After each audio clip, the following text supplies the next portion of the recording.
네, 안녕하세요. 컨슈머워치 오늘 세미나를 시작하도록 하겠습니다. 교육의 본질은 민간이 자발적으로 교육하고자 하는 학생들을 모으기도 하고 또 교육을 제공하고 싶어하는 사람들이 모여서 보다 나은 내일을 만들고자 하는 학생들에게 기회를 주고 내용을 가르쳐주고 그런 자기 개발을 할 수 있도록 하는 내용입니다. 그래서 교육의 가장 중심은 사립학교가 아닌가 싶은데요. 어느 순간부터 이 공적인 분야다라는 생각 때문에 이 사립학교의 내용들을 규제하고 또 공적인 분야로 바꾸기도 하고 심지어 국립화하려는 경향이 상당히 컸는데요. 최근 명지대 사태도 그러한 부분에서 우리가 다시 한번 생각해 봐야 되는 그런 내용인 것 같습니다. 그래서 오늘 컨슈머워치 교육 소비자를 위한 보다 나은 사립학교의 혁신 방안은 무엇일까? 그리고 사립학교가 제대로 역할을 하려면 어떻게 제도를 좀 더 개선해야 할까에 대한 내용을 같이 논의하고자 합니다. 그래서 오늘 좋은 토론과 좋은 발제 기대하겠습니다. 고맙습니다. 또 상당히 저는 뭐 교육 쪽에 많이 이제 천착을 했습니다만 이제 기업이나 경제 마인드 쪽에서 보는 또 의미가 있지 않을까 생각이 듭니다. 제가 이제 발제 좀 주제문이 좀 긴데 간략하게 내용 요약해서 설명을 드리겠습니다. 첫째 보면 사학 경영자를 부도덕하게 인식한다는 얘기는 이게 사학 경영자란 말도 잘 안 써요. 이 교육계에서는. 사학의 운영자란 말도 잘 정도만 쓰는 건데 사학 경영에 부도덕하게 인식을 하다 보니까 규제 중심으로 가고 마치 적폐세력처럼 본다는 것이 제가 첫 번째 주장하는 겁니다. 이제 이쪽에 가보면은 이와 같은 대립 양상은 2005년도에 노무현 정부 시절에도 똑같은 현상이 발생을 했었습니다. 여러분 기억하실지 모르지만은 그 당시 사립학교법 개정 파동이 있었죠. 종교계하고 정치권에서 상당히 거센 반발 때문에 이때 후퇴를 했습니다만 이때 법이 만들어진 게 개방형 이사제도입니다. 대표적으로 이러한 이제 쉽게 얘기해서 생각의 궤를 같이 하고 있다. 진보 좌파 진영의 생각은 사립학교 경영자는 비리하고 분규의 원죄처럼 이렇게 원조처럼 생각하는 그런 경향이 있다는 말씀을 드리고요. 두 번째 이쪽에 이제 또 두 번째 논리는 공공성이라는 논리를 세워서 이 엄청난 공적 규제를 강화를 하고 있습니다. 거기 가에 보면은 지난 문재인 정부에서는 사학의 공공성 강화를 역점 과제로 추진을 했습니다. 이게 문재인 대통령의 대통령 공약에도 공영형 사립대학교 전환 및 육성이 있었고 사학 비리 척결이라는 아주 내용이 있었습니다. 이제 윤석열 정부에서는 사학에 대한 얘기가 없습니다만은 이거와 정반대로 생각을 해야 되지 않을까 저는 그렇게 주장을 합니다. 3쪽에 가보면은 공영형 사립대학은 워낙 저항이 크고 이게 논리적으로도 맞지 않는 얘기이기 때문에 결국은 추진을 도중에 접었습니다만은 그 위에 보시는 가운데쯤 보면은 2017년 출범하자마자 김상곤 부총리 시절에 사학혁신위원회를 구성을 했어요. 주로 이제 소위 말하는 민변 참여연대 등등 전교조 등등 좌파 진보 세력들이 중심이 돼가지고 그 당시 얘기는 사학 비리 근절과 또는 교육 민주화입니다. 교육 민주화의 기치를 내세우고 사학에 대한 통제 또 사학에 대한 주인을 바꾸는 이러한 이제 결과를 초래했다. 사학 혁신 방안을 좀 이렇게 제가 들여다 보면은 좀 우리가 논리적으로 사학 혁신 방안을 주장하는 저쪽에 진보 계열의 주장이 있는데 이게 제가 봤을 때는 상당히 모순전 얘기가 많다. 첫째, 사학이 비중이 높다는 얘기, 높기 때문에 공공성을 강화해야 된다는 얘기를 주장을 하는데 이제 4쪽에 보면은 사학 비중이 초등학교는 OECD 평균에 보면 적고요. 여기서 여러분 사립초등학교 많이 전국에 40 몇 개가 있는데 많지 않다는 걸 여러분 아마 아실 거고 중학교는 OECD 수준하고 비슷합니다. 18%. 단지 고등학교가 좀 많아요. 고등학교는 우리가 44%가 많습니다. 이거는 왜 그러냐면은 우리가 이승만 초대 대통령이 그때 6.25 전쟁으로 해서 워낙 학교가 60%가 파괴가 됐기 때문에 학교 수용료를 초등학교에 집중 투자를 했어요. 이게 중고등학교는 사학에 의존할 수밖에 없었습니다. 그 당시 국가 재정 형편상. 그러다 보니 고등학교가 특히 많아졌습니다. 서울은 서울 시내에 320개 고등학교가 있는데 200개가 사립학교예요. 이게 3분의 2가 사립학교다, 사립고등학교다. 그런 얘기고요. 두 번째, 사립학교에 대한 국가 재정 지원 규모가 증대하기 때문에 재정 결함 보조에서 운영되기 때문에 정부가 간섭하는 게 당연하다. 이런 얘기를 하는데 이건 사실 틀린 얘기는 아니에요. 저도 인정을 합니다. 이게 박정희 대통령이 고교 평준화를 하면서 사립학교에 대한 사립고등학교에 대한 당근으로 우리가 재정 지원은 하마 그 대신 학생 모집은 정부의 판단에 맡겨라 이렇게 했던 거거든요. 그렇지만 거기에 사쪽 밑에 나와 있지만은 자사고, 외고, 국제고 이런 9개가 있는데 여기는 스스로 등록금을 받아서 독립적으로 운영을 하겠다고 하는데도 불구하고 이걸 폐지하려고 하거든요. 그러니까 재정 지원 안 받고 하겠다는 운영, 소위 말하면 우리가 독립형 사학이라고 하는데 독립형 사학도 부인을 합니다. 독립형 사학도 부인을 하면서 이게 정부가 규제를 재정 지원을 이유로 규제를 하고 있다. 이게 앞뒤가 안 맞는 얘기고, 그다음에 4쪽에 맨 마지막에 나와 있지만 이게 사학의 등록금 규제도 마찬가지죠. 이게 5쪽에 나옵니다만 13년간 지속됐기 때문에 사립대학이 요새 지금 통계를 보면은 한 80% 가까이가 적자랍니다. 적자.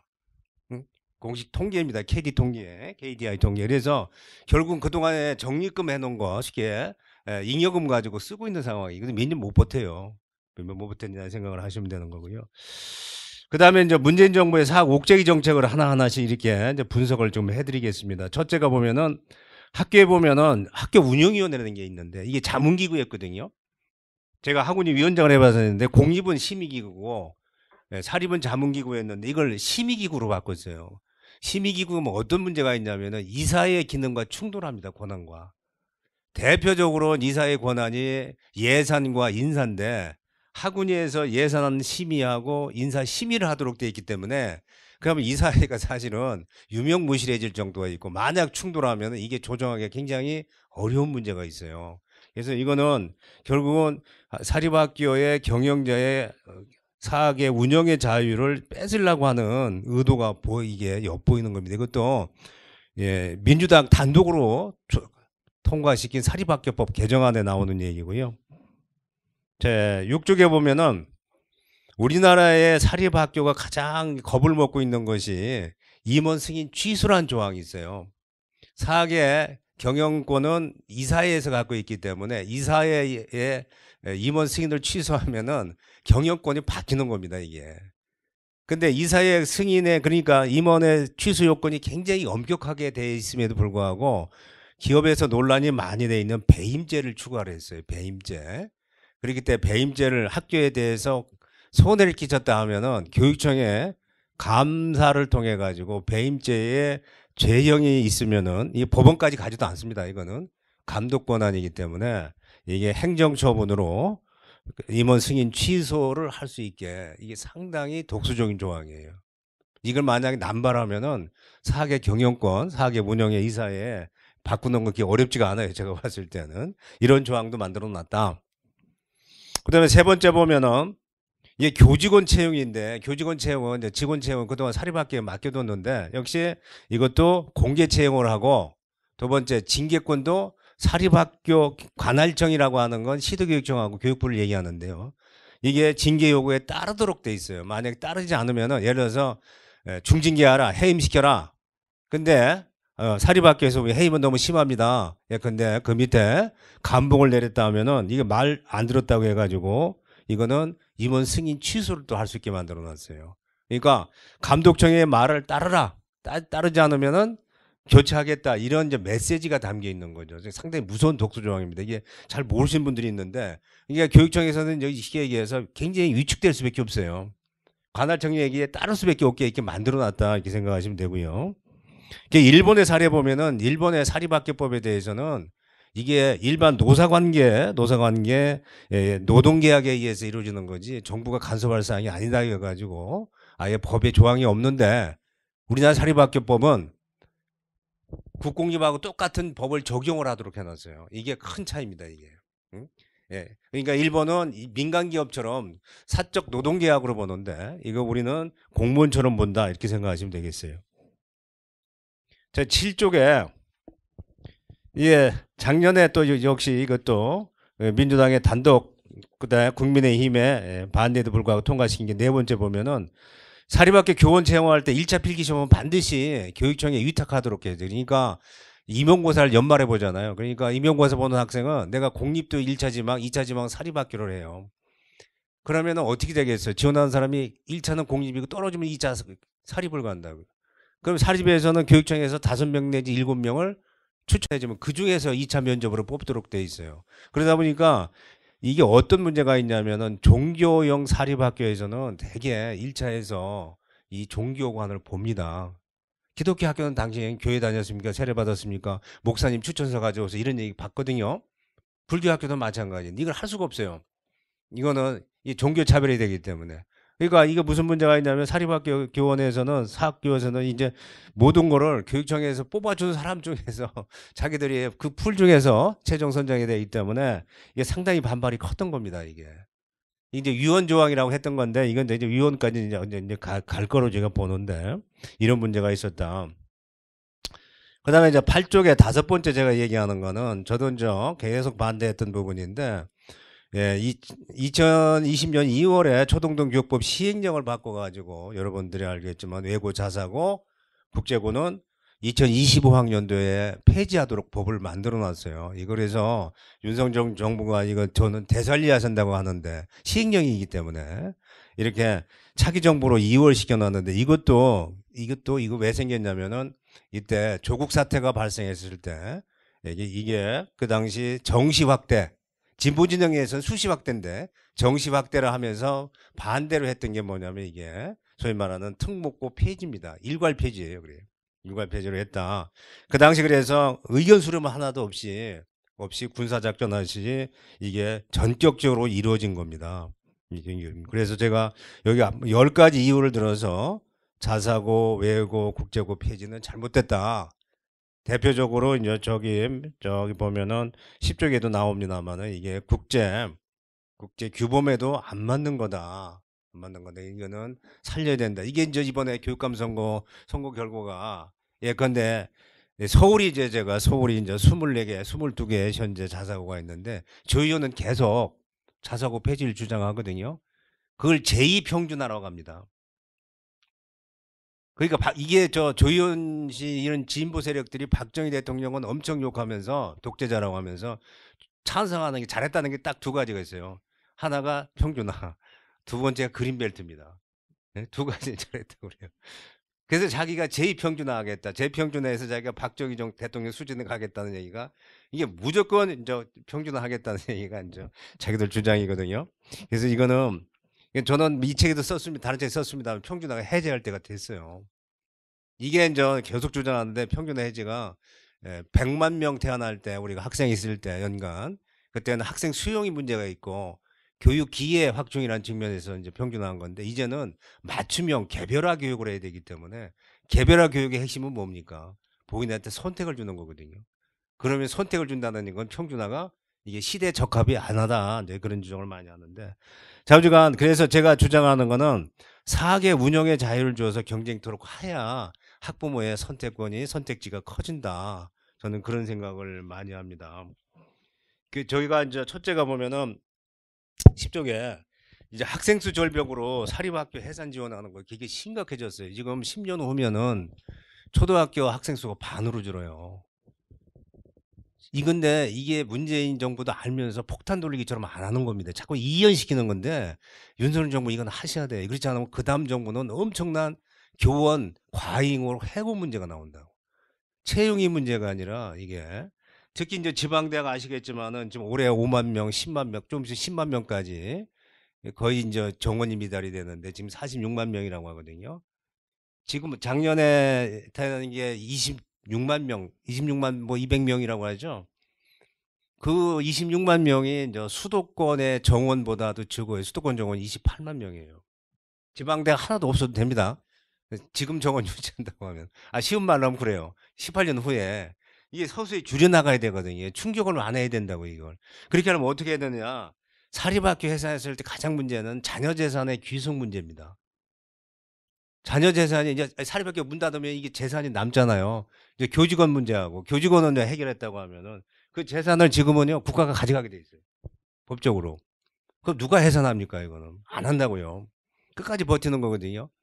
그래서 저 김영삼 정부 시절에 사립학교 소규모학교 해산할 때 제가 이제 11조에 나옵니다만은 재산을 돌려준 적이 있고 재산을 돌려주면 징여세가 30~40% 나오는데 징여세까지 정부가 보조를 해줬어요. 그래서 그 당시에 제가 여기 보면은 11쪽에 저 둘째 거기 가운데쯤 보면 나오지 않습니까? 이게 국고부점에 의해서 저기에 예, 중학교 36개 학교가 폐지된 경험이 있다. 지금요 시골 가면 선생님이 학생보다 더 많은 학교가 있어. 여러분들 이게 말은 안 해서 그렇지 굉장히 심각해요. 그래서 이거는 폭탄 돌리기식으로 하지 말자. 그렇게 하려면 뭐냐면은 가운데 있지만은 이게 문 닫을 경우 자녀 재산은 설립자나 운영자의 뜻에 좀 맡겨서 두 가지 방향이 있어요. 완전 돌려주는 방향이 있고 예컨대 보육원이라든지 요새 요양원이라든지 공공성이 강한 시설을 쓰게 허용해 주는 방안이 있거든요. 근데 이런 식으로 좀 해줘야 되지 않느냐. 그러면은 지금 대학에 아까 이제 나오고 계시겠지만은 대학의 구조조정 이렇게 하면은 많은 대학들이 스스로 닫을 거예요. 정부가 다 끌고 갈 수는 없습니다. 지금은 그런 문제가 있다. 둘째가 이제 이게 잘 모르는 분들이 많은데 회계가 굉장히 이 공적 회계랑 구분이 많이 돼 있어요. 학교 법인 회계하고 학교 회계는 등록금 회계, 비등록금 회계에서 회계관의 전용은 횡령으로 봅니다. 그래서 이걸 처벌받는 사람이 많아요. 예를 들어서 교직원을 해고해서 소송을 했다. 그거는 대학 총장이 교비 갖고 못 써요. 왜냐하면 임용권은 이사장이 있기 때문에 법인 회계를 써야 돼. 이거는 횡령죄로 걸려요. 이게 그래서 총장님들 횡령죄로 걸린 분들이 많아요. 이게 이 회계를 통합을 해줘야지 이게 된다. 일본 같은 경우는 수익용 회계하고 딱 그다음에 학교 회계 이게 두 개만 돼 있고 이게 어떤 의미가 있냐면요. 이렇게 해놓으면은 내가 이제 학교가 중학교, 이제 고등학교, 대학교 전문대학이 있으면 어느 지역에 하나 남는 거를 다른 회계로 돌릴 수가 있다고요. 통합돼 있으니까. 그러니까 우리가 이제 기업이 여러 개 있으면 예, 통합 재정 수지도 만들 수 있고 어느 돈을 남으면 돌릴 수도 있고 이런 게 있는데 하나도 없어요 지금. 그래서 이게 지금 상당히 학교에서 대학에서나 초중고에서 굉장히 어려운 부분입니다. 이게 실제로 이 돈의 회계 문제가 굉장히 중요해요. 현실적으로 가보면. 그런데 세 번째 아까 했지만 관할청의 임원 승인 취소가 사립학교로 보면은 이건 굉장히 심하기 때문에 저는 권고로 하자. 아예 관할청에서 손을 떼고 법원에서 하는 방법이 있어요. 법원. 이게 왜냐면은 관할청에 손을 떼면은 예컨대 임원 중에 결격 사유가 발생하면 자동으로 임원이 자격이 박탈되고 그랬을 경우에 법원에서 보충해 주는 방법으로 하는 방법이 제일 이게 선진국 모델이고요. 그렇지 않으면 일본처럼 해임 권고까지 하면 된다. 이거 굉장히 큰 무기입니다. 이게 관할청에서는 이거 가지고 이 좌파들이 엄청 많이 칼을 써먹었어요. 이게 사립학교로 옥죄는 대표적인 방법이에요. 이게 회계하고 임원 승인 취소하고 이게 큰 무기다. 근데 네 번째 이제 정책 형성 과정 일방적으로 많이 하는데 일본 같은 경우에는 저희가 자꾸 일본 얘기하는 거는 사립학교법이 있는 나라가 전 세계적으로 한국하고 일본하고 대만밖에 없어요. 이 재단법인이기 때문에 재단법인 형태로 하는 거죠. 이승만 정부 때는 사립학교법이 없었습니다. 재단법인이 한 부분으로 보거든요. 민법의 재단법인으로 봐가지고 했는데 이제 박정희 대통령이 만든 거거든요. 이게 박정희 대통령이 일본법을 그대로 가져왔는데 가져오면서 규제를 엄청 많이 집어넣은 거예요. 그래가지고 이 부분도 참여를 보장해야 된다.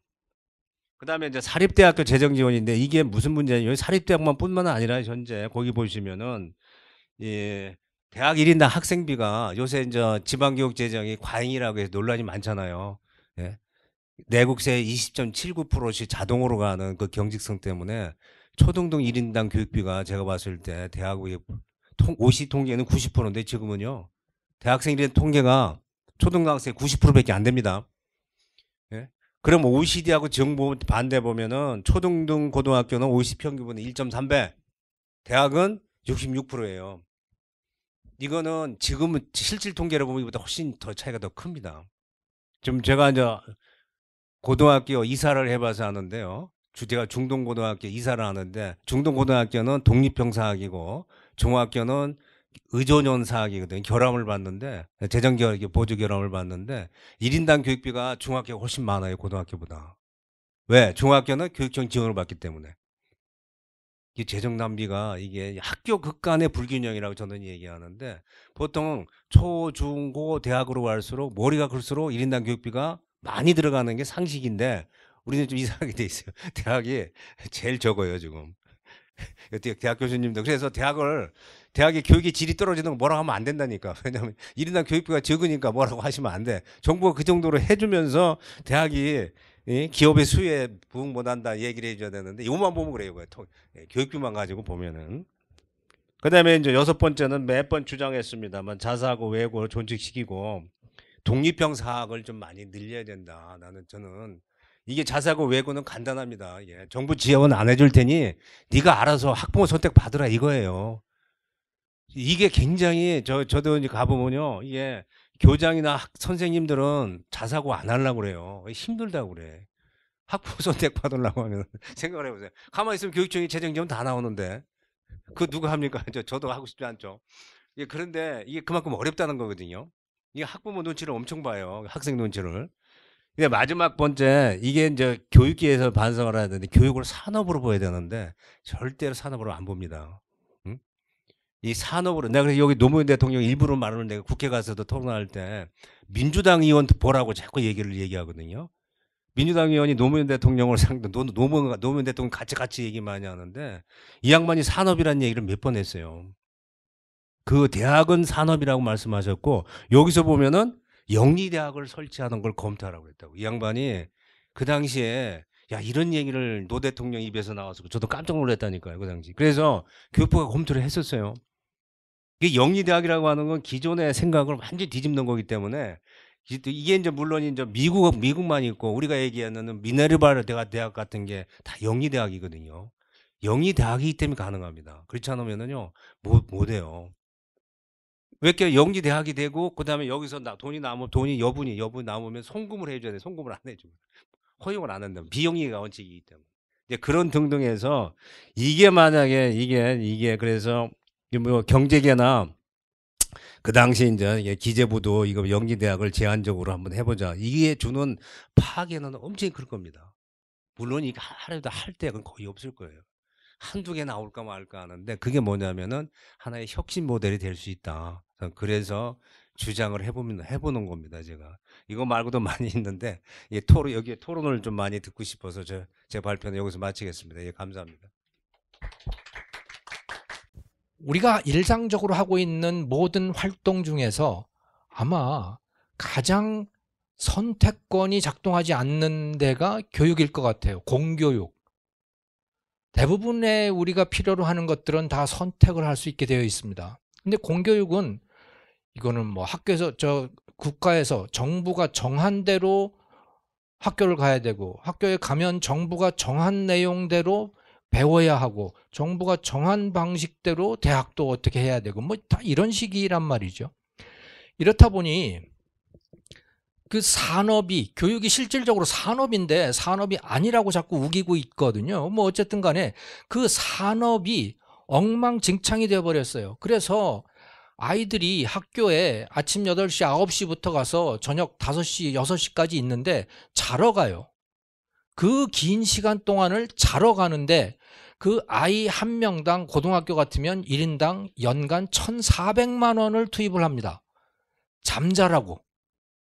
정말 말이 안 되는 일이 벌어지고 있는데 그것을 바꿀 수 있는 가능성이 굉장히 낮다. 왜? 국민들이 바꿀 가능성에 대해서 다른 시스템에 대해서 뭐 생각을 전혀 갖고 있지 않기 때문에 그러하다는 거예요. 그래서 이제는 그걸 좀 바꿔야 하고 그리고 컨슈머 워치가 그러는 과정에서 저는 큰 역할을 해야 하고 할 수 있다고 생각을 합니다. 이제는 좀 틀을 바꾸자, 생각을 바꾸자라고 하는 거예요. 자, 학부모의 선택권, 소비자 선택권이 교육에서도 작동을 할 수 있는데 아주 극히 일부분에서만 지금 작동을 하고 있지요. 대부분은 안 되지만 그 일부분은 사립초등학교, 또 사립유치원입니다. 또 자사고, 뭐 요 아주 극히 일부분에 대해서 이루어지고 있죠. 그런데 그렇게 선택권이 작동을 하면 결과가 무엇인지를 그 얼마 안 되는 그 부분에서 지금 그 결과를 보여주고 있어요. 2022년도에 서울시내 사립초등학교 입학 경쟁률이 11.7대 1이더라고요. 한 달에 80만 원에서 100만 원을 내야 되는데 일반 초등학교에 가면, 공립초등학교 가면 돈 안 내도 되고 사립에 가면 80만 원에서 한 100만 원 정도를 내야 되는데 그럼에도 불구하고 그 자리를 어떻게든 들어가기 위해서, 사립에 들어가기 위해서 경쟁률이 12대 1이 된다는 것은 사립의 교육 내용이 어떠하다라고 하는 것을 명백하게 알려주고 있는 것이죠. 뭐 가장 우선적으로 차이가 나는 것은 코로나에 대응하는 자세더라고요. 뭐 일반 공립초등학교는 웬만하면 학교 오지 말란데 사립초등학교는 어떻게든 해서 아이들을 학교로 불러들이고 거기에서 사고 없이 아이들을 가르치고 영어도 잘 가르치고 뭐 요즘 코딩 교육을 한다고 뭐 어쩌고 저쩌고 하는데 어쨌든 일반 공립초등학교와 비교하면 사립초등학교의 컴퓨터 교육도 뭐 월등히 낮고 뭐 여러 가지가 그런 거예요. 그러니까 부모들이 더 좋아하는 거죠, 사립을. 그래서 12대 1이나 되는 입학 경쟁률을 기록하고 있다. 그럼 사립은 어떻게, 왜 그러한가? 그거는 학생이 오지 않으면 망하니까 그렇습니다. 절박함이 사립을 우월하게 만드는 거예요. 절박하다는 거예요, 사립초등학교는. 근데 이런 것은 이건 유치원도 그렇습니다. 사립유치원과 국공립유치원을 비교를 해보면 사립유치원이 충원율이 한 86% 되는데 국공립유치원은 충원율이 한 75%, 그거보다 한 10%가 낮아요. 국공립은 거의 무료이고 사립에 가면 한 20만 원을 내야 되는데 월. 그럼에도 불구하고 사립유치원에 더 많은 아이들이 가고 있죠. 우리의 상식과는 달리. 그렇게 되는 이유는 결정적으로 이게 절박함에 있다는 거죠. 학교의 절박함. 학생들이 오지 않으면 적자가 발생을 하고 그리고 적자가 지속되다 보면 폐교를 해야 된다. 실제로 폐교하는 사립초등학교들이 있죠. 네.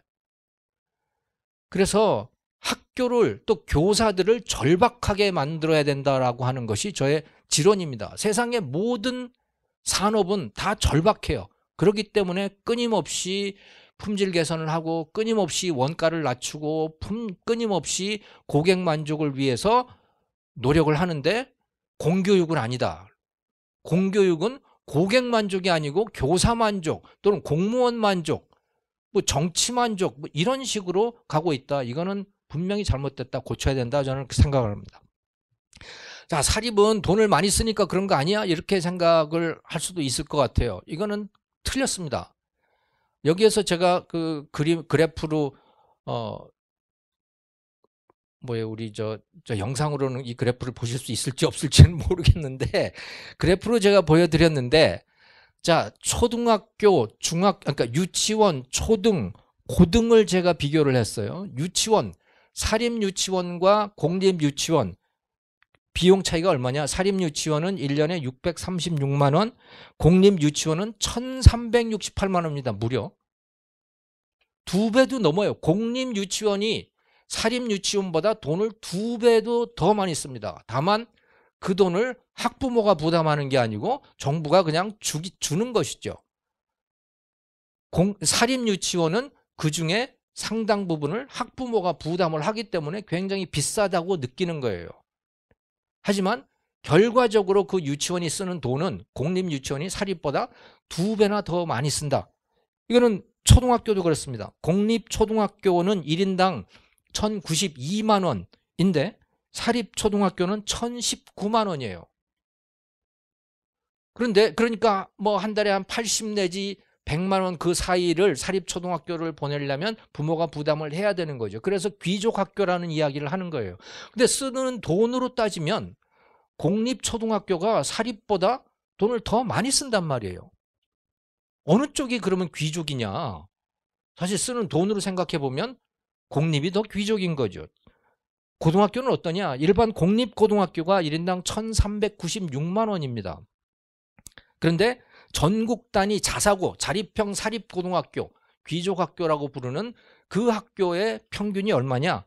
기숙사비를 빼고 나면 1,192만 원입니다. 그래서 공립고등학교보다도 자립형 사립고등학교가 비용이 200만 원이 더 작아요. 돈을 덜 쓴단 말이죠. 그럼에도 불구하고 공립고등학교는 가서 자요. 이게 무슨 짓이냐는 거예요. 이렇게 되는 이유가 뭐냐? 공립고등학교, 소위 공교육이라고 하는 것이 전혀 절박하지 않기 때문입니다. 학생이 오던 말던, 학생의 성적이 어떻게 되던 말던 교사의 월급은 다 보장이 되고 학교는 그냥 잘 나가고, 오히려 학교가 잘못될수록 예산은 더 늘어나는 이런 말도 안 되는 구조 때문에 아이들이 학교에 가면 아침 9시부터 오후 5시, 6시까지 거기 가서 잠을 잔다. 1년에 1,400만 원씩을 내고 그걸 쓰면서, 이건 난센스다. 그래서 이제는 바꿔야 된다고 저는 생각을 합니다. 학교들을 사립처럼 절박하게 만들어야 된다는 거예요. 세상의 모든 학교들을. 그래서 학생이 오지 않으면, 학부모가 그 학교를 선택해 주지 않으면 학교가 문을 닫게 만들어야 됩니다. 이거는 교사들한테 청천벽력 같은 소리이지만 저는 그래야 된다고 생각을 해요. 왜? 교사가 누구를 위해서 존재하는가라는 거예요. 교사는 학생을 위해서 존재를 하는 것이지 자기 집 가족들 밥 먹여 살리라고 교사라고 하는 직업이 존재하는 것은 아니다. 그래서 어떻게 해야 되느냐? 이제 교육 예산을 학생 수 n분의 1로 딱 나눠서 학부모한테 바우처로 지급을 하라, 쿠폰으로 지급을 하라는 거예요. 그리고 그걸 가지고 학부모는 학교를 선택을 해라. 선택을 못 받은 학교는 공립이든 사립이든 그거는 그냥 적자다. 문을 닫아라. 이렇게 저는 가야 된다고 봐요. 그리고 교육과정도 아주 넓은 광의의 추상적인 목표만 주고 웬만한 사항들은 학교가 결정을 하게 하라는 거예요. 학교가 결정을 하도록 하라. 그래서 선택을 받으라. 학생과 학부모의 선택을 받으라. 그 결과에 대해서도 책임을 지라. 학교가. 이런 것을 저는 제안을 하고 싶습니다. 돈 충분히 많아요. 지금 돈은 충분히 많다. 왜? 공립학교가 이미 사립보다 훨씬 더 많은 돈을 쓰고 있기 때문에 그 돈을 부모에게 지급을 하면 된다는 것이죠. 그래서 재정적으로 얼마든지 가능하다. 그리고 세상에 이게 그런 공교육이 그런 게 말이 되냐? 말이 됩니다. 이미 그렇게들 다 하고 있어요. 예를 들어서 스웨덴을 보면, 스웨덴, 노르웨이도 그렇습니다만은 이미 그렇게 하고 있습니다. 거기는 공립이든 사립이든 교육 예산은 학부모로부터 받습니다. 그럼 학부모는 근데 무상교육이에요. 왜? 지금 제가 말씀드렸듯이 교육 예산을 학생 수로 나누어서 부모에게 지급을 하고 있는 겁니다. 그 공립도 사립과 똑같이 그 바우처를 받아야 되는 거예요. 그렇지 않으면 문을 닫아야 돼요. 그러니까 공립도 사립하고 똑같이 절박한 것이죠. 공립과 사립의 차이는 설립자가 누구이냐의 차이 정도 뿐인 것이죠. 그리고 미국의 차터 스쿨이라고 하는 거 똑같습니다. 차터 스쿨이라고 하는 거 요즘 그 미국 그 교육 잡지 같은 데 보면 리더십 스쿨도 있고 뭐 별 차터 스쿨들이 다 나오더라고요. 무슨 메타버스 스쿨도 있고 뭐 별 차터 스쿨이 다 나오는데, 그 차터 스쿨은 그냥 뭐 개인이 세워도 되고 법인이 세워도 되고 누구나 다 세워도 됩니다. 일정한 요건만 갖추면. 그리고 그 예산은 어디서 나오느냐? 그거는 국가 예산이에요. 또는 지자체 예산이에요. 학생 수대로 지급을 하는 겁니다. 학생이 안 오면 예산이 없어요. 학생이 많이 오면, 정원대로 다 오면 뭐 충분한 예산을 확보할 수 있는 것이죠. 그래서 차터 스쿨 중에는 문 닫는 차터 스쿨들이 상당히 많습니다. 그러니까 뭐 일종의 공립형 사립고라 그럴까요? 뭐 그런 것인데, 상당히 많은 숫자가 문을 닫는데 더 많은 숫자가 문을 열어요. 또 그렇기 때문에 미국에서 차터 스쿨의 숫자가 계속해서 늘어나고 있다. 차터 스쿨에 다니는 학생들이. 왜? 학생들이 선택을 하기 때문에 그러는 것이죠. 영국의 아카데미 스쿨이라고 하는 것도 역시 마찬가지로 똑같은 구조로 되어 있습니다. 아카데미 스쿨을 쭉 뒤져봤더니 심지어 아카데미 스쿨 중에는 운동장이 없는 곳들도 심지어 많이 있어요. 사실 생각을 해보면 예를 들어 예술학교 같은데 무슨 운동장이 왜 필요하냐 거기에. 그냥 뭐 예술을 가르칠 수 있으면 되는 거고 적당하다고 예술을 배우기에 적당하다고 학생과 학부모가 판단을 하면 꼭 그 학교를 가면 되는 것이죠. 그래서 이미 이런 시스템들은 이미 전 세계적으로 많은 나라들에서 이미 활발하게 작동을 하고 있고 검증이 되어 있는 시스템이다. 근데 우리만 여기에 대해서 외면을 하고 있다. 완전히 우리는 눈을 닫고 있어요. 그래서 이제 완전히 바꿔야 된다. 초등학교, 중학교, 고등학교 다 이제 교육부, 교육청이 학교에다가 예산 주지 마라. 재정교육, 사학 재정결함 보조금 이런 것도 주지 마라. 이제는 공립학교에도 주지 마라. 조금 더 나가서는 인건비도 주지 마라. 교원들 인건비도. 바우처를 받아서 학교가 해결을 할 수 있도록 하는 게 저는 궁극적으로 우리나라의 공교육이 가야 할 방향이다. 그래서 그러니까 무상교육이라고 하는 면에서는 공교육이지만 학교의 작동 방식 또 학부모와 학생이 대접받는 방식 이런 면에서는 다 사립학교처럼 바뀌어야 된다. 이렇게 생각을 합니다. 이상입니다. 근데 사립대학에 치중해서 말씀을 드릴 텐데요. 지금 우리 대학은 뭐 위기가 아주 심각합니다. 아주 심각해서 지금 뭐 서울에 있는 큰 사립대학이 지금 파산, 뭐 일보 직전 파산이 있다는 얘기가 들리고 또 그 외에도 상당히 큰 대학들이 지금 몇 년 전부터 아주 위험하다는 얘기가 계속 들리고 있어요. 또 지금 전국 대학 중에 한 72%가 지금 적자를 기록하고 있고 적자 폭도 뭐 매년 지금 뭐 절반씩 올라가서 지금 이게 사립대학들이 전부 다 이러다가 어떻게 되려나 상당히 지금 걱정이 많이 됩니다. 많이 되고 나중에 제가 이제 오늘 뭐 김경혜 교수님이나 김종호 교수님께 여쭤보고 싶은 거는 한 가지 질문이 있긴 있는데 이게 이제 정부가 지금 초중고는 지원을 많이 하면서 왜 사립대학은 이렇게 지금 계속 뭐 목을 졸라매는 것 같은 이런 느낌이 드는 건 왜일까 상당히 궁금한데 이거 좀 나중에 한번 그 말씀을 드리면 그 도움이 될 것 같습니다. 우리 지금 대학 위기는 몇 가지 이제 이유가 있는 것 같아요. 한 5가지 이유가 있는 것 같은데 제가 이제 그걸 쭉 보면은 우선 학령 인구가 너무 감소를 해가지고 과거에 저희들이 태어날 때 1년에 109만씩 태어나다가 지금 26만 태어나고 있고 조만간 아마 10만 대로 떨어질 것 같습니다. 그래서 뭐 절대적으로 지금 20대 초중반의 학생들이 없기 때문에 이게 앞으로 교육을 할 대상이 없는 이런 지금 상황이 되고 있고 수능 응시자도 지금 그 뭐 대입 정원 55만보다 10몇만이 지금 밑돌기 때문에 이것도 계속해서 이 상황이 더 악화될 테고 결국 뭐 벚꽃 피는 순서대로 대학이 망할 거다 뭐 그런 얘기를 지금 하고 있어서 이게 지금 상당히 좀 그게 첫 번째 이유입니다. 첫 번째 학령 인구가 급격히 감소하고 있고 두 번째는 이 대학도 좀 문제가 있다고 생각을 해요. 대학 스스로도 좀 바뀌어야 되는데 과거에는 우리가 대학이 모든 이 어떤 지식을 독점을 할 때는 대학이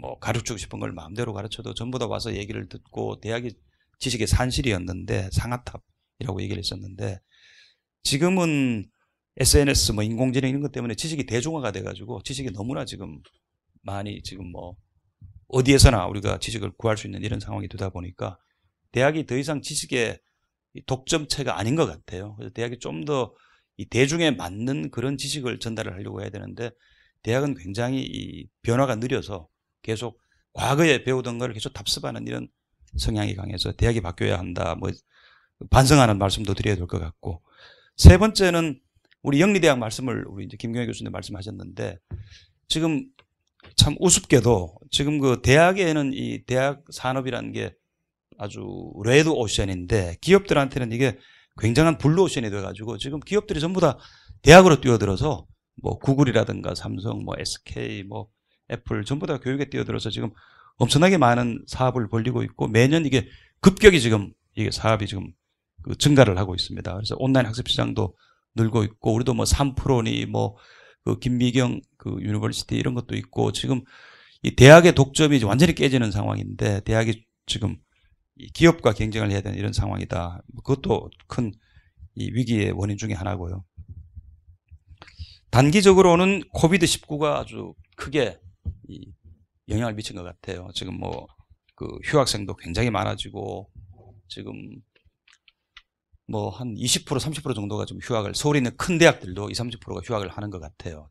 한 3,000명 이상이 정원인데 한 800명 정도가 매년 휴학을 하고 있으니까 상당히 심각한 이제 문제가 되고 또 외국 유학생도 코비드 때문에 거의 뭐 들어오지가 않았고 또 서머스쿨, 윈터스쿨, 최고위 과정 등이 아예 지금 뭐 거의 그동안 아주 힘들었고 그리고 뭐 비대면 학습 기자재도 만들어야 되고 또 격리 시설도 만들어야 되고 방립 비용은 늘고 해서 적자가 아주 커져서 대부분의 대학들이 뭐 몇백억씩 지금 적자가 있는 이런 상황이어서 이게 계속 진행이 된다면 상당히 지금 어려운 상황이 된다 이런 생각이 듭니다. 그 다음에 마지막으로 그 아마 가장 중요한 일인지도 모르겠는데요. 지금 사립대학 등록금이 거의 뭐 다른 평균적으로 12년 정도 동결이 됐고 이제 우리 학교는 조금 빨리 동결을 해서 14년 전부터 이제 동결이 됐습니다. 그래서 그러다 보니까 제가 계산을 해봤더니 물가 상승률이 그동안 2, 3%씩 쭉 돼가지고 한 뭐 22% 정도 지금 실제로 삭감된 거하고 똑같은 것 같아요.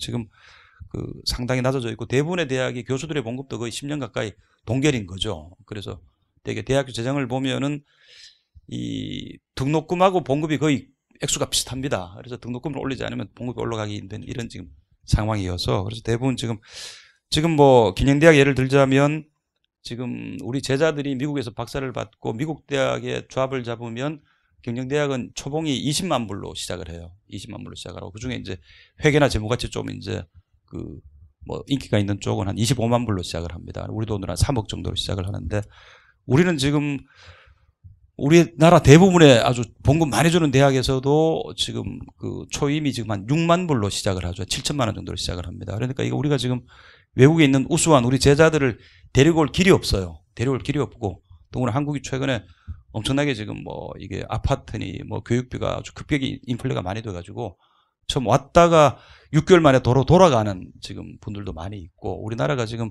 이게 이미 인재를 유치하기에는 지금 더 이상 좋은 환경이 절대 아닙니다. 아주 우수한 인재들은 더 이상 뭐 이 봉급 차이가 너무 많이 나니까 이게 한두 배면 모르겠는데 이게 한 너댓 배가 차이가 나면 이게 우수 인재가 귀국하는 거는 거의 힘들죠.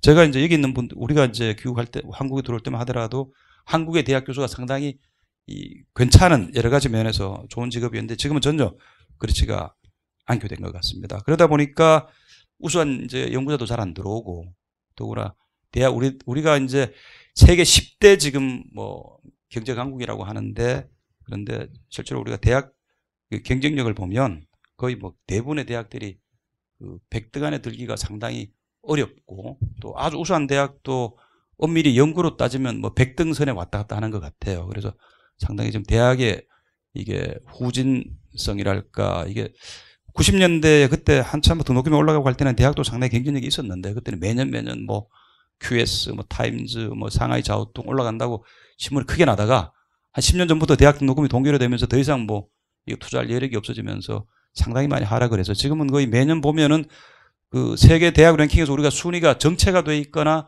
도로 하락을 하는 그런 현상이 강해요. 이대로 가면 우리나라 대학이 재정적으로도 어렵지만 국가 경쟁력 측면에서도 상당히 어려워진다는 걸 저는 현장에서 피부로 느낍니다. 그래서 이제 뭐 우선 대학이 어떻게 변해야 될지 대학 얘기부터 먼저 하자면 대학은 지금 이제 사회 수요 맞는 교과 과정을 적극 개발하는 게 중요한 것 같아요.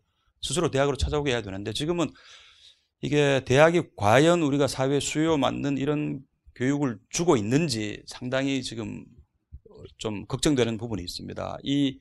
뭐 신문에 제가 글을 쓰고 나서 그 댓글을 보면 상당히 그 댓글들이 그렇게 썩 우호적이지가 않아요. 대학에서 가르치는 게 뭐가 있냐, 뭐 등록금만 많이 받고 실업자만 양산하는 거 아니냐 이런 얘기도 하고. 반면에 이제 이 교수들이나 기업분들은 상당히 그 저한테 전화를 하거나 문자를 보내서 그 뭐 소실 있는 글을 잘 썼다, 뭐 이게 대학이 이렇게 망가지면 나라가 어떻게 가겠냐 이렇게 얘기들을 많이 하는데 일반인들은 대학에 대해서 굉장히 좀 좀 부정적인 생각을 많이 갖고 있다. 그래서 대학이 스스로 이게 이제 사회를 위한 이렇게 기부라는 것을 보여줘야 될 것 같아요. 아마 인류가 생기고 대학만큼 오래된 아마 제도가 없는 것 같아요. 대학, 교회, 뭐 국가, 군대 이런 게 아마 가장 뭐 수천 년을 이어온 이런 수백 년을 이어온 제도일 텐데 그중에 아마 지금 대학이 제일 먼저 위기에 와 있지 않나 이런 생각이 듭니다. 그래서 대학이 스스로 좀 바뀌어야 되는 측면이 있고 그다음에 재정 측면에서는 이게 지금 기업하고 대학이 서로 좀 상생하는 이런 산학협동을 많이 추진해야 되지 않을까. 기업은 아직도 우수한 인재가 필요하고 지식이 필요하기 때문에 이제 기업과의 많은 그 연동을 할 수 있도록 그런 일을 해야지 대학이 스스로 살아남을 것 같고 그다음 대부분의 대학들이 그동안에 이 재무회계 시스템 같은 게 아주 엉성하게 돼 있어가지고 왜 적자가 나는지 뭐가 문제인지 이런 거를 알 수 있는 방법이 거의 없어요. 그래서 좀 행정 효율화를 시도해야 될 것 같고 그다음에 이미 뭐 말씀하신 것처럼 지금 20대 초중반에 지금 그 학생들은 숫자가 너무 줄어서 오히려 대학 교육의 중심도 지금 이제 30대 이상 인구를 대상으로 생애 주기별로 뭐 학위과정, 비학위과정을 해야 되지 않나 싶은 생각이 듭니다. 이미 미국의 대학들은 이런 한 20년 전부터 이런 쪽으로 많이 지금 옮겨간 것 같아요. 스탠포드나 뭐 그쪽에 탑스쿨들은 이미 이런 그 MBA라든가 이런 그 성인 대상 교육 프로그램을 많이 해서 수익 구조를 많이 개선을 했는데 우리는 대부분 아직도 지금 20대 초중반 학령 인구를 대상으로 하는 게 문제가 있지 않나 이런 생각도 듭니다. 또 이제 미국의 뭐 아리조나 스테이트 대학이라든가 MIT나 마든 대학이 하고 있는 온라인 교육도 많이 확대를 해서 좀 더 우리 그 수익 구조를 개선을 해야 되고 또 한류 바람이 지금 있어서 외국 학생들이 많이 들어올 것 같은데 이것도 많이 유치를 해서 그 좀 외국인 학생들하고 이제 어떤 지금 미국 대학이나 뭐 호주 대학들이 이런 전략을 많이 쓰는 것 같아요. 외국인 학생들이 많이 들어와서 지금 대학 재정을 많이 도와주고 있는데 우리도 그런 전략을 써야 할 것 같고 그리고 그 세계적인 탑스쿨들은 뭐 기술 이전이라든가 뭐 이 창업을 통해서 전체 예산의 20-30%를 조달을 하는데 우리 그 대학들은 이게 굉장히 약해서 뭐 많은데도 한 2-3%밖에 안 되는 것 같고 0. 몇 %밖에 안 돼서 이게 대학이 강의만 하는 게 아니고 기술 창업 쪽으로도 많이 노력을 해야 된다 이런 생각이 듭니다. 지금 등록금 얘기 다시 말씀드리자면 우리는 등록금이 지금 평균 $8,500 OECD 통계를 보면 그 미국의 사립대학 평균은 $32,000니까 4분의 1밖에 안 됩니다. 지금 그 우리가 뭐 그 유치원에 학생들 보내면 한 달에 한 100만 원, 150만 원 정도 낸다는 것 같은데 대학은 지금 한 달에 70만 원 정도 지금 부담을 하면 되는 거죠. 뭐 아까 김경애 교수님 말씀하신 것처럼 이 대학 교육에 드는 비중이 초중고보다 더 낮은 나라는 아마 OECD에서 우리나라밖에 없다. 참 그 심각한 얘기인 것 같습니다. 그래서 OECD 국가가 평균적으로 고등교육의 그 70% 재정을 정부가 담당하고 30%를 민간이 한다는데 우리나라는 지금 민간이 80% 정부가 20%만 하고 있지 않는데 이게 지금 이대로 가면 아마 상당히 아마 이게 지금 대학의 위기가 커지지 않나 이런 생각이 듭니다. 정부는 어떻게 해야 되느냐? 제 생각에 뭐 이미 말씀 많이 하셨는데요. 제 뭐 짧은 생각에 말씀을 드리면 그 사학을 너무 이제 그 아주 뭐 부도덕한 존재로 보는 이런 시각이 너무 팽배해서 이런 시각을 좀 없애야 되지 않나 하는 생각이 들고 재정을 획기적으로 지원하거나 아니면 등록금을 좀 그 수입 증대가 되도록 등록금을 자유롭게 할 수 있도록 숨통을 터줘야 되는데 이 뭐 유치원 초등학교보다 대학 등록금이 더 적다는 거는 이게 교육의 질로 봤을 때 이게 너무 이거는 뭐 심플리 말이 안 되는 얘기인데 그런 일이 지금 상당히 오랫동안 진행이 되고 있죠. 그래서 또 그 작은 대학과 큰 대학 사이에 교육의 질도 큰데 전부 다 거의 똑같이 묶어놓은 것도 문제가 있다고 생각을 하고 그것도 좀 숨통을 터줘야 한다고 생각을 합니다. 또 그 아까 아주 잘 말씀하셨는데 그 지방에 있는 사립대학들이 이 아주 퇴출하는 경로를 열어주어야 한다. 구조조정이 가능하도록 해줘야 한다 하는 생각도 듭니다. 지금 뭐 정권도 바뀌고 지금 그 현 정부는 뭐 조금 더 대학 교육에 대해서 좀 더 자율성을 강화하려는 움직임이 있는 걸로 알고 있는데요. 지금 차제에 좀 대학교가 우리나라는 이게 뭐 사람밖에 없는 나라이기 때문에 좀 더 이게 인력을 인재를 키우는데 투자를 좀 더 활발하게 해서 우리나라 대학이 다시 좀 이게 도약할 수 있는 계기가 되었으면 좋겠습니다. 예, 이상입니다. 예, 오늘은 이제 교육 소비자의 선택권 보호하면서 그의 사립 학교를 어떻게 그런 방향으로 발전시킬 거냐. 이제 왜 사학이 생겼느냐는 기본적인 문제를 한번 생각을 해보셔야 되거든요. 이제 원래 역사적으로 보면은 교육은 이제 사학부터 시작된 것이 이게 산업화 이후에 민주화되면서 이제 국가가 공교육 제도를 만들면서 그래도 사학의 존재 이유가 국가가 교육을 독점했을 때 나오는 폐해가 있기 때문에 소위 말하는 국가 실패가 있기 때문에 이제 사학을 이제 인정을 해줬고 또 사학에서 창의적인 혁신적인 게 많이 나옵니다. 예, 이게 우리가 뭐 얘기하는 뭐 좋은 모델이라고 하는 것들이 되게 사학에서 나오거든요. 이제 그것이 아닌 역사적인 교훈이 아닐까. 그래서 그런 생각. 근데 우리나라는 그런 좀 마인드가 없어요. 사학도 하나의 이제 공교육기관이다. 공립학교 똑같이 보는 우리는 준 공립화라고 생각하는데 이게 사학을 이제 공립학교 보완제가 아니고 공립학교 대체제 정도로 생각을 해줘야 된다. 사학하고 공립을 똑같이 하니까요. 어디로 가냐면 학원으로 가는 거라고요. 밖으로. 선택할 수 있는 데는 학원이거든요. 사실은. 사교육시장은 진짜 경쟁이 절박하고 우리가 잠깐 뭐 사립유치원하고 사립학교 좀 비교나 이제 공립유치원으로 사실 공교육시장을 위협하는 게 사교육시장이거든요. 왜 잠을 자느냐, 뭐 애들 물어보세요. 보면은 공부나 학원 가서 한단 말이에요. 이게 좀 굉장히 심각한 거예요. 저는 학교 보면은 공교육을 거부하는 건데 그 선생님도 그런 수업을 또 하세요. 자연스럽게. 네? 첫 번에는 굉장히 이제 자존심 상해가지고 이제 불편해하다가 아이고 당연히 뭐 아직 이제 별 의식 없이 제가 보면 제일 이제 잠자는 학교와 교실을 깨우자는 얘기를 제가 이제 많이 하는데 그런 문제 그러니까 아까 이게 저는 이제 공교육이 가장 갖고 있는 세 가지 문제를 얘기하거든요. 기업하고 이제 만약 비교를 하면은 고객 지향성이 없다. 고객을 생각을 안 해요. 안 해도 되는 거지. 두 번째 경쟁이 없어요. 경쟁이. 기업하고 비교하고. 세 번째는 성과를 따지지 않아요. 이 세 개가 없다 보니까 이게 뭐 다른 이제 쉽게 얘기해서 사교육 시장한테 칠 수밖에 없다고. 사교육 시장은 세 가지가 분명하지 않습니까? 그래서 저는 이제 공교육 제도에서도 이 세 가지 요인을 조금 도입을 해야 되는데 사립학교부터 도입을 하자.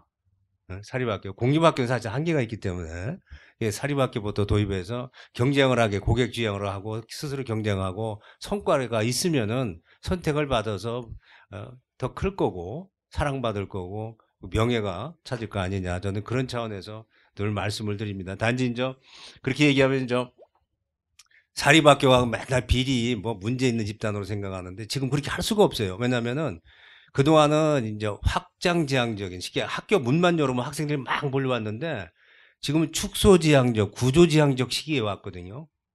사립학교가 비리가 있고 분규 있으면 이제 애들이 안 옵니다. 스스로 문 닫아야 돼요. 이제 시장이 심판을 한다고요. 학부모가 신청하고 학생이 심판하기 때문에 정부가 간섭하고 규제 안 해도 스스로 자정 노력하고 스스로 경쟁력을 키울 수밖에 없다. 이제 환경이 바뀌었다. 저는 그런 얘기를 많이 해요. 학생이 주는 게 교육기관한테는 진짜 절대절명에 변화하지 않으면 죽을 수밖에 없는 그런 환경의 변화거든요. 그러면 환경의 변화에 따라서 정부의 사립학교에 보는 규제나 정책도 바뀌어야 되지 않느냐. 저는 그 말씀을 꼭 드리고 싶습니다.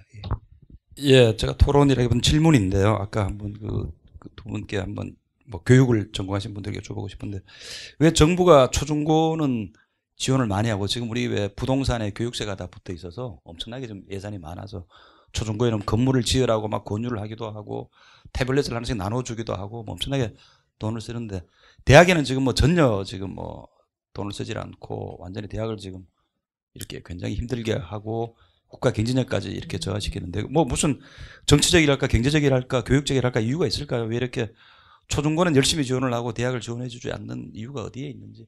그동안에 저도 뭐 정부에서도 한 30년 있었기 때문에 아는데 이제 고등교육은 수익자 부담 원칙이다. 네가 대학 나오면은 노동시장 가서 그만큼 더 급여 더 많이 받고 인생이 성공하니까 그 미국식으로 생각하는 거죠. 수익자 부담 원칙이다 해가지고 이제 단지 지원해 준다면 학생한테 장학금 주는 거, 교육기에 이제 보충하는 차원에 그걸 했고요. 두 번째는 이제 국가 재정의 우선순위에서 초중등을 우선했어요. 항상. 대학원이 그 후순위를 밀렸는데 이제는 아까 얘기했던 초등등이 이제 재정이 넘치기 때문에 대학 쪽으로 가야 되는데 저는 맨날 주장하는 게 일본 모델을 얘기하거든요. 일본이 수익자 부담을 하면서도 운영비 10%를 줘요. 운영비 10%. 학생하고 교직원수 10% 줍니다. 야, 일률적으로 줘요. 우리가처럼 뭐 대학 기본 역량 평가 이런 걸 주는 게 아니고 이거는 너네가 이게 학생 가르치기 위해서 이제 세금 받은 거니까 국가의 의무로 생각하고 운영비 10% 정도는 줘요. 이제 그런 식으로 하면 해야 되지 않느냐. 뭐 운영비 이제 초등등은 뭐 거의 100% 다 주는 거지만 100%까지 못 줘도 정부가 그게 이제 국가 책임이죠. 고등교육에는 국가 책임에 대한 의식이 바뀌어야 된다. 네, 그렇게 하면 답변이 되는지 모르겠습니다.